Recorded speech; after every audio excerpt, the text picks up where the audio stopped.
A special thank you to each of our subscribers who make this channel possible. Here's today's story.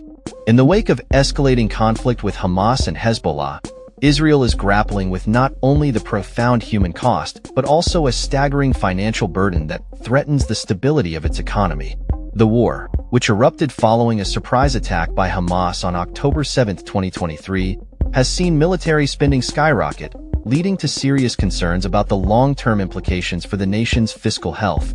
As the government scrambles to respond to the crisis, economic experts warn of potential declines in investment and the likelihood of increased taxes to cover the mounting costs. Prior to the onset of hostilities, Israel's monthly military expenditure stood at approximately $1.8 billion. However, by the end of last year, this figure had ballooned to around $4.7 billion, according to data from the Stockholm International Peace Research Institute. In total, the Israeli government allocated $27.5 billion to military spending last year, positioning the country as the 15th largest military spender globally, surpassing nations like Canada and Spain despite having a smaller population. When viewed as a percentage of its annual economic output, military spending accounted for 5.3% of Israel's GDP, significantly higher than the United States at 3.4% and Germany at 1.5%.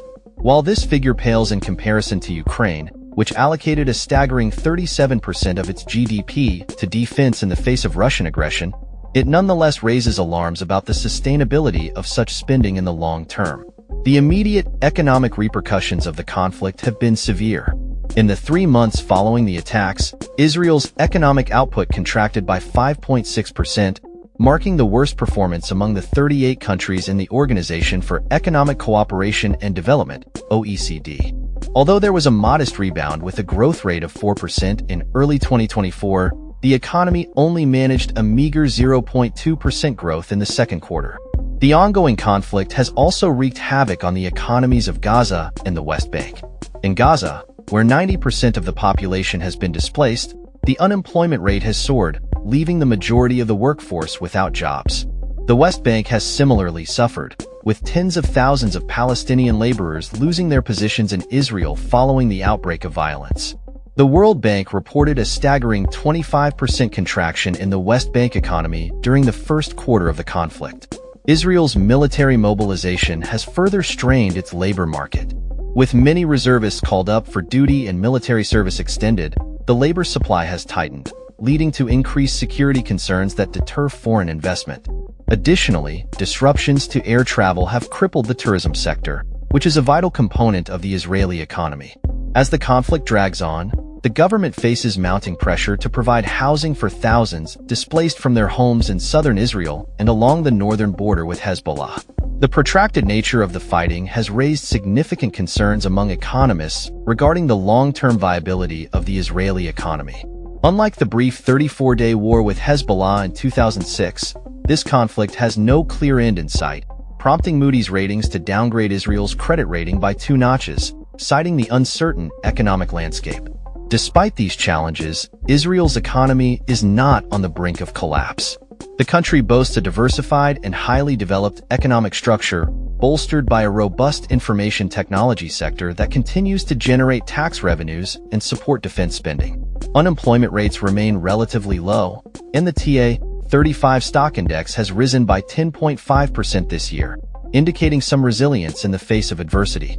During the third quarter of 2024, Israeli tech companies managed to raise $2.5 billion in capital, showcasing the sector's ability to thrive even amidst conflict.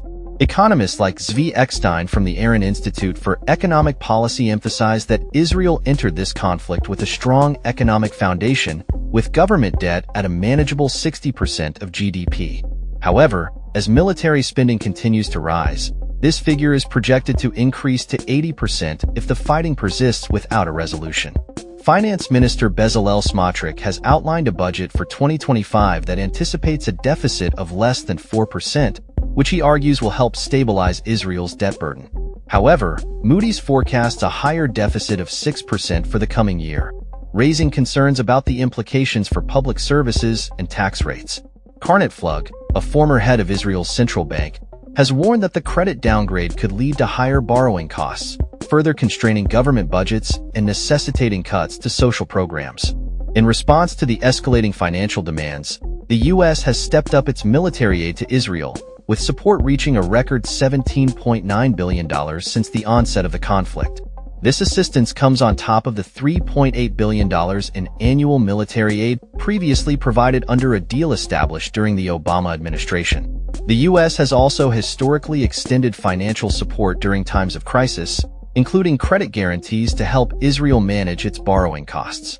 Looking ahead, the Israeli government has convened a commission led by former National Security Advisor Jacob Nagel to evaluate future defense budgets and the economic ramifications of increased military spending.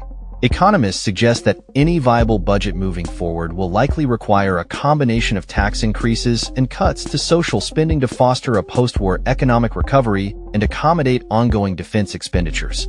As Israel navigates this complex landscape of military conflict and economic uncertainty, the path forward remains fraught with challenges. The interplay between military needs and economic stability will be critical in shaping the nation's future, as leaders grapple with the difficult decisions that lie ahead. That's all for this story. We upload videos every day covering many different subjects, so hit that subscribe button to stay informed. Thanks for watching.